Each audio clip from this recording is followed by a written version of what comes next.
Mario can't have all the fun in Monopoly Gamer. Now we have Sonic the Hedgehog and his friends. Let's see if it's worth the purchase price. Have you ever wondered what games you should keep or you should lose?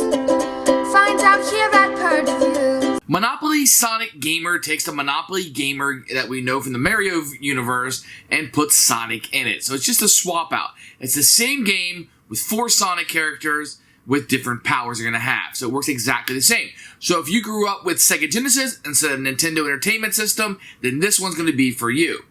Now, one of the benefits of Mario Gamer is it has a finite amount of time. Everybody's going to go around the board a certain amount of times collectively. And you have that bad guy that you're going to fight, in this case, Dr. Robotnik. So you're going to have a finite time. It's not going to last forever. It's going to be a shortened experience, have a lot of luck involved, and rolling a move. It's a Monopoly game. The downside of this one versus the Mario one is that Mario had those Collector's Edition, which was really nice, and also had additional characters you could hunt down. So if you wanted to have a wide variety of characters, a Monopoly Gamer, Mario Brothers would be better for you than the Sonic version. Otherwise, if you're a Sonic fan, there isn't a Collector's Edition, but you can get the retail version, and it works great. The powers are fun, you're racing through, it still has all the fun of Monopoly Gamer, just with Sonic the Hedgehog on top of it. For us, it's going to be a keeper. Monopoly's a really fun game. Monopoly Gamer is one of our favorite editions, if not our favorite edition of the game, and it works really well, and we like Sonic the Hedgehog. Perfect. It's a keeper. Here's Monopoly Gamer, battle for the highest score. This is Sonic the Hedgehog. You can see the 4 heroes, Sonic, Tails, Amy, and Knuckles coming through. Very popular. We've seen this on the shelf of a Target. You're going to open it up. You're going to see the 2 little die that you'll have here. This is just a regular die. This has stickers on it. I believe I had to sticker this myself, which is why it's a little bit crooked. You do get pre-painted miniatures here. They're kind of rubbery, actually. They feel almost like toys. That's Tails.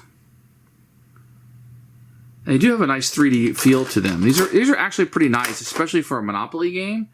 And you can move this with the other. This can be mixed in with the other Monopoly games.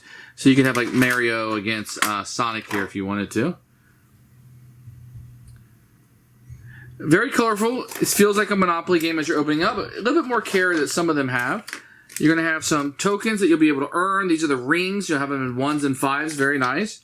You're going to get a number of these cards. Now, what's particularly interesting about this is you're going to get rent. And you don't have like houses and stuff. You're just going to be collecting them by color. There's some player aids if you want those. And then some of the bad guys, the bosses you'll be fighting. It's a little cheap, I'll be honest. These could have been a little bit nicer, but the Monopoly games are fairly inexpensive. You get a rule book, which we'll take a look at in a second. There's a couple of rings floating around. And you're going to get a Monopoly board. As you know, all Monopoly boards pretty much look the same. This is going to be a little bit different. You're going to have the rubies here that you can get. You can see the different spots are themed for Sonic, and you got the Sonic pictures here. Only one place here for these cards.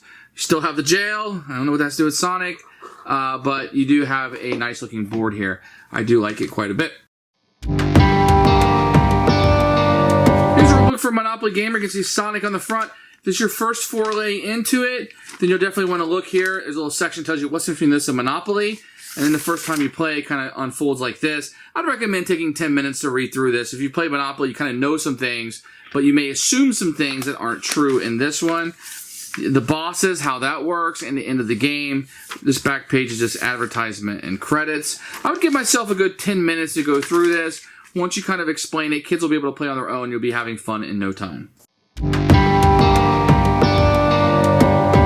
I'm going to go over some of the differences between Monopoly Gamer and regular Monopoly. In this version, you'll be collecting these rings that you'll have, and you'll be dropping these on different spots on the board, and you'll be collecting these just like in the video game. Each player is also going to have abilities in this one. So it's going to be a little bit different, that everybody will be a little bit unique in what they can do. So here are the 4 characters. Sonic. When you roll this, you double your numbered roll. All players you pass on the space where you land must drop 2 rings on one in their current space and 1 space behind them. And there's a booster ability, advance to go, steal 2 rings from each player you pass. Do not follow the rules of the go space. And then you have Knuckles here. He's got a super boost. Choose any one player to move back 2 spaces. They must then drop 4 rings in a trail behind them. So what's going to happen a lot as you're going through here, and Knuckles will come through, these things will be left behind these people, kind of like you would see in the video game. And he has a booster ability, roll the number die, steal half that many rings from any player, round up if needed, then move forward that number of spaces. Then you have tails. You roll this, advance to the same space as the next player in front of you. He must drop 2 rings on the current space and 1 space behind them. So if he were to bounce up to her, then she would have to do just like I showed you. She'd have to leave 1 on her space and 1 on the space behind. And his booster ability is still 2 rings from any player, then roll the number die and move that player back the number of spaces. Finally, we have Amy. On the booster, you may drop up to 5 rings in the trail behind you, starting on your current space, and move forward that many spaces. Follow the rules of the space where you land.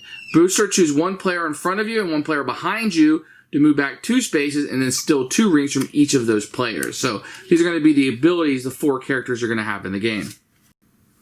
So you're going to have 2 dice in this one. This guy's going to be a little different than what you're used to. It's going to be a 2 through 7. So there's no 1 on here, and there is a 7 pip. Very easy. When you roll this die, you roll both on a turn, you're going to move the number of spaces. If you roll a 2, you'll move 2 spaces. This is going to be a little bit of a unique die. It's going to have different things that you can do on it, and you'll activate it based on what you roll on your turn. What also is a little different on this is every time you pass go, normal Monopoly, you get $200. In this one, you'll fight one of the bosses. And very easy, you'll just take, these will be put out in order, and you'll fight them as you go through. I'll get into more of this, the mechanics, just showing you the difference between the sets now. Also now, when you beat the bosses, you're going to get these gems that you'll be collecting as the game goes on. They'll be worth points at the end of the game. They can also help you during the game for re-rolls, so you'll be able to get these big gems. So this is going to be the main difference between regular Monopoly and Monopoly Gamer. I'm going to teach you really fast how to play Monopoly Gamer. And if you've played the Mario version, then you pretty much know how to play this one. If you've never seen a Monopoly Gamer, I'll show you how the flow of the game works. Each player is going to start on the go space. You're going to start out with 10 rings, so you have some stuff to lose at the beginning, and you'll be racing to see who can score the most victory points. On your turn, you'll roll both dice. You'll move the number of spaces on the pips, 1, 2, 3, 4, 5.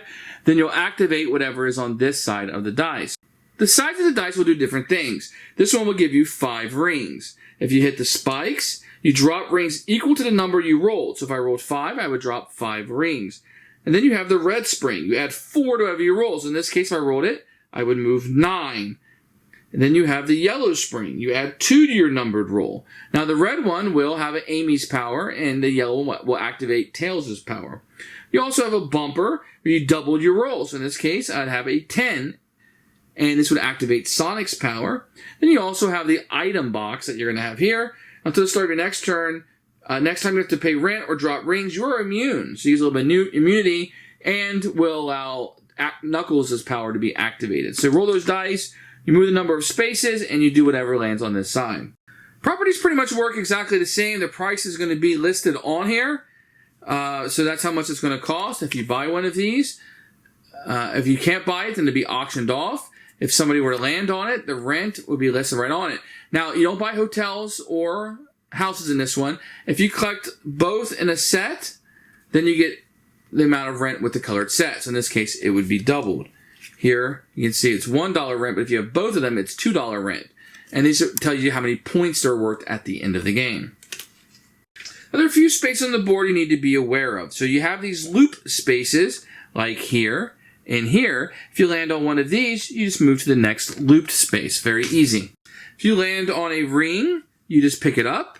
If you land on one of these rings, then you roll the die, and you collect that number of coins. So if I rolled here, I'd roll this, and now I would get 3 rings from the supply. If you happen to land on Chopper, it says -2 rings. So if Sonic was laying here, then he would take his 2 rings that he would have from his supply, and put it on this space, and Chomper would activate those. And then later on, if somebody comes by, or even Sonic himself, they will pick up these as they roll past him. You also have these booster spots on the board that you will see throughout. There's 4 of them. When you land on one of those, you will activate the booster ability that's on the bottom of each of these cards. Otherwise, the game is going to work just like regular Monopoly. When you get to here, you don't collect your $200. You're going to fight the boss. And it tells you right here, roll 7 or higher to win. If you win, you take this card, and you get the emerald, and he becomes your sidekick, if you will. So you choose somebody else at the board you want to be your sidekick, and then you both are going to roll this, trying to roll. So I rolled 4, and let's say my sidekick rolled 5. We rolled 9, which is higher than the 7 it required to win, so we would defeat this boss.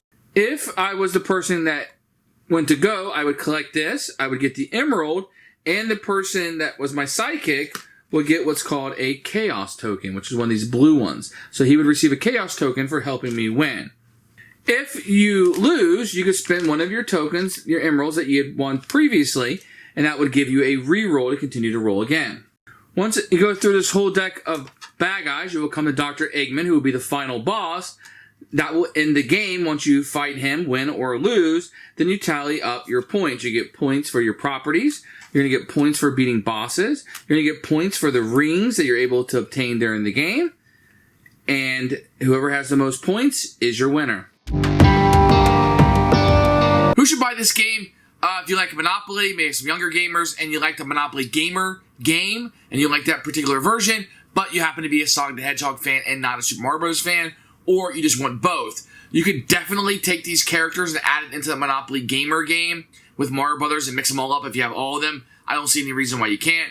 This one has a few things different, like the rings instead of coins, so Sonic will be doing that, but thematically it doesn't matter if you just want to mix the characters together. Very fun game, one that we liked, and an absolute keeper for us.